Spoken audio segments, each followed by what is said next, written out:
আসসালামু আলাইকুম দর্শক বিন্দু, আশা করি আপনারা সকলেই ভালো আছেন। আমার নতুন ইউটিউব চ্যানেলে আপনাদের সবাইকে স্বাগতম। আপনি কি জানেন একটা মুরগি কতটা স্মার্ট হতে পারে? এ সম্পর্কে আপনার কোনো ধারণা আছে? এই মুরগির সঙ্গে আমরা করব মজা এবং করব কিছু এক্সপেরিমেন্ট, এবং ভিডিও শেষে জানাবো এই মুরগির সম্পর্কে তোমাদেরকে বিশেষ কিছু ধারণা, হয়তো সেগুলো তুমি আগে জানতে না। তো চলো আমাদের ফার্মে মুরগি দেখার জন্য যাওয়া যাক।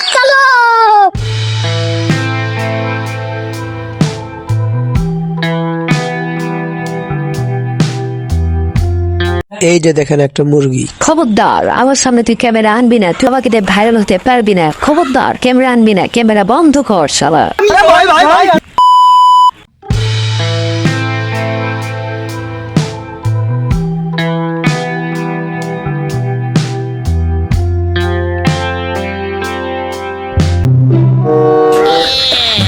ভাই ক্যামেরা নামা, আমি কোনো সেলিব্রিটি না।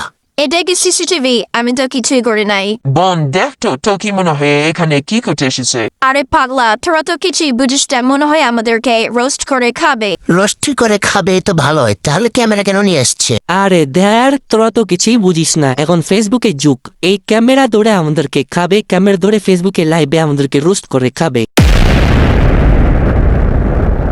মানুষ দেখলে হাঁস মুরগি ভয় পাবে, এটাই স্বাভাবিক। এরাও সেরকম ভয়তে ছোটাছুটি করছে। এখন এদেরকে থামানোর জন্য এবং কাছে আনার জন্য খাবার দিতে হবে, তাছাড়া এরা জীবনেও মরে গেলেও কাছে আসবে না। খাবার দিচ্ছে, এখানে দেখি কি হয়।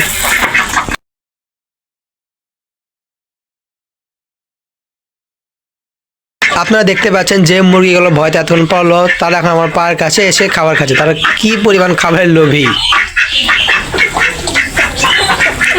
ও মা গো, মনে হচ্ছে ক্যামেরায় ঠোকর মেরে দিবে ভয়তে। এটা হচ্ছে গরু মুরগি। আমি এমনিতে এদেরকে গরু মুরগি বলে ডাকি, আসলে এরা গরু মুরগি নয়, এরা হচ্ছে পাকিস্তানি জাতের হাইব্রিড মুরগি। অনেকে টাইগার মুরগিও বলে। তো যাই হোক, যেটা বলেন যে হাইব্রিড মুরগি, এই মুরগিটা ডিম দেয় ভালো এবং এই মুরগিতে মাংস বেশি আছে, এবং দেশি মুরগির তুলনায় এই মুরগি পাললে লাভ বেশি। মানে খেতেও শান্তি এবং ডিমও দেয় ভালো, ডিমও হয় দেশি মুরগির চেয়ে দ্বিগুণ বড়।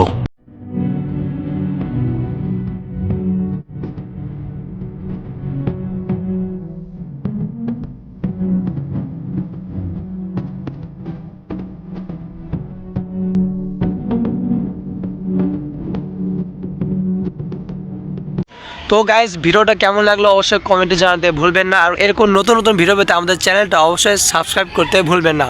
তো দর্শক বিন্দু, দেখা হবে নতুন কোনো ভিডিওতে। সেই পর্যন্ত ভালো থাকবেন, সুস্থ থাকবেন।